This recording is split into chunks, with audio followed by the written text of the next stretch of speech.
avons repris la librairie il y a 6 ans, donc librairie qui existe depuis un moment, et depuis 6 ans maintenant nous avons ouvert la librairie Autant Lire. Que dire de plus? Une boutique de 50 mètres carrés environ, entre L'Homme et Lambersart, avec 9500 titres ces derniers temps en fond et 12 000 volumes à votre disposition. Librairie généraliste par choix, hein, ce qui permet de balayer assez large en termes de clientèle. La librairie de proximité, de quartier, que les gens des alentours sont contents de trouver, et de plus loin d'ailleurs aussi. Voilà, alors nous avons aussi, pour ma part, j'ai voulu développer le fonds jeunesse, donc on a créé un pôle de toutes pièces qui fonctionne maintenant bien. Donc là, il est situé ici et on aime bien mettre en avant des éditeurs qui ne sont pas forcément mis en avant partout.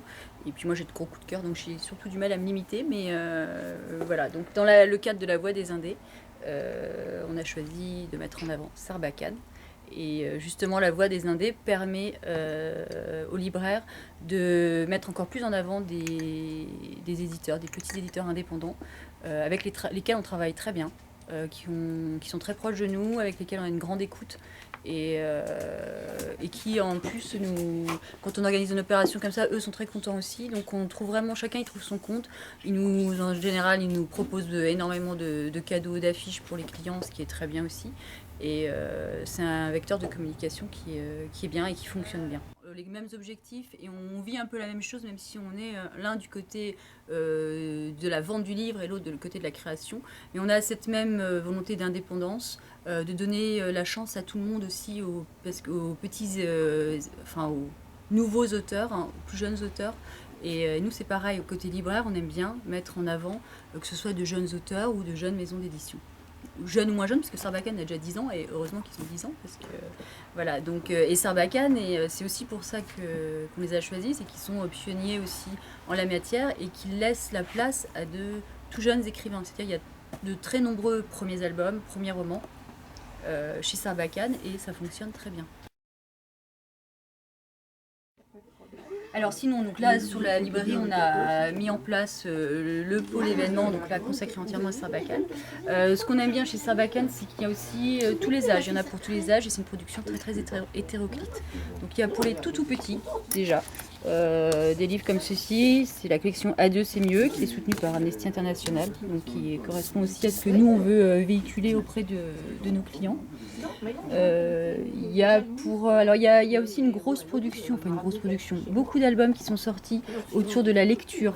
Il y a l'Arbre lecteur, il y a aussi Mercredi dans la librairie, il y a plusieurs titres comme ça qui tournent autour de la lecture, qui expliquent aux enfants pourquoi il faut lire, qu'est-ce qu'un auteur, est-ce qu'on est dans une histoire, est-ce qu'on est dans la vraie vie, et tout ça c'est très bien fait, très bien amené, et dès le plus jeune âge.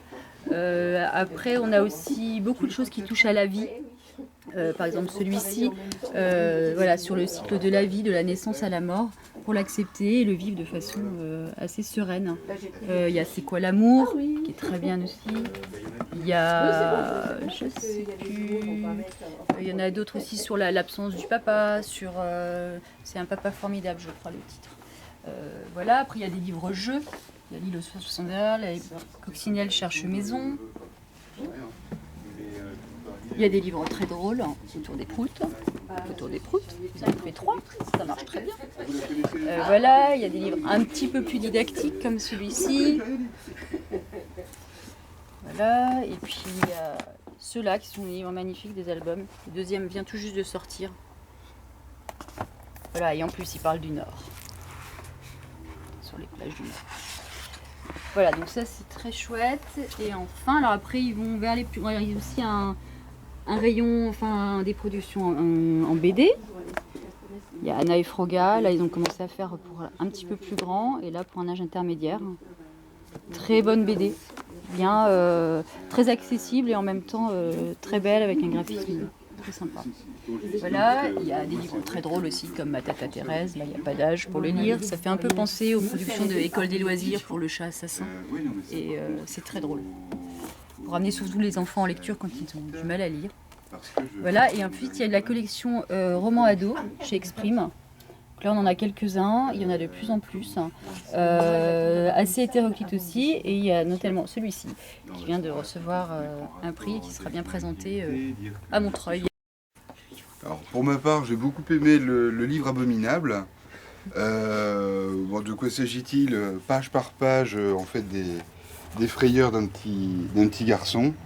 Par exemple, quand je mets mon slip de bain devant les autres à la piscine, quand Mamie, pour le goûter, va me chercher de très vieux biscuits, bon, enfin, etc., etc. Vraiment très drôle, très touchant.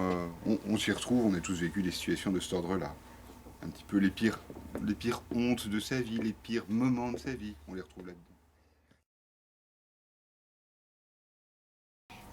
Parce qu'il y a des jeux de pistes du début à la fin. Il y a les illustrations, elles sont belles. Chaque fois, elle doit découvrir une nouvelle énigme pour mener à.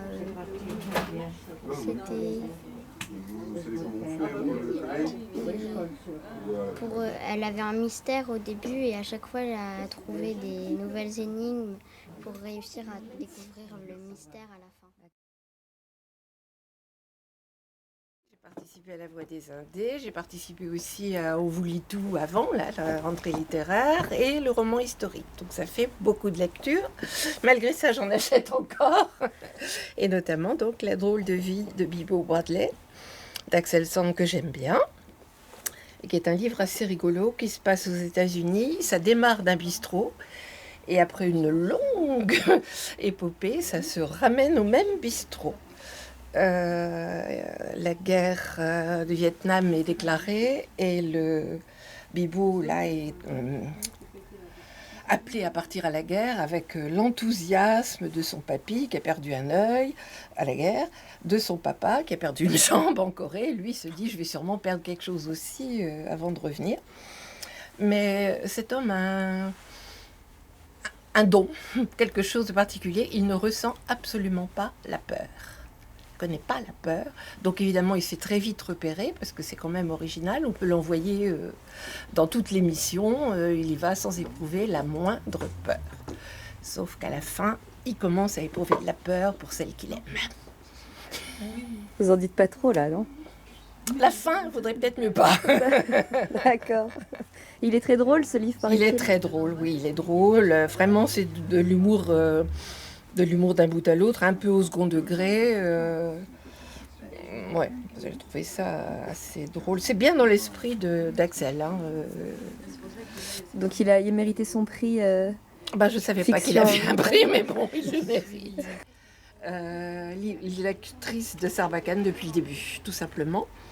Et celui qui m'avait le plus accroché au départ, c'était donc quelqu'un d'ici, de Lille, La vie rêvée de Mademoiselle S de Samira El Ayachi.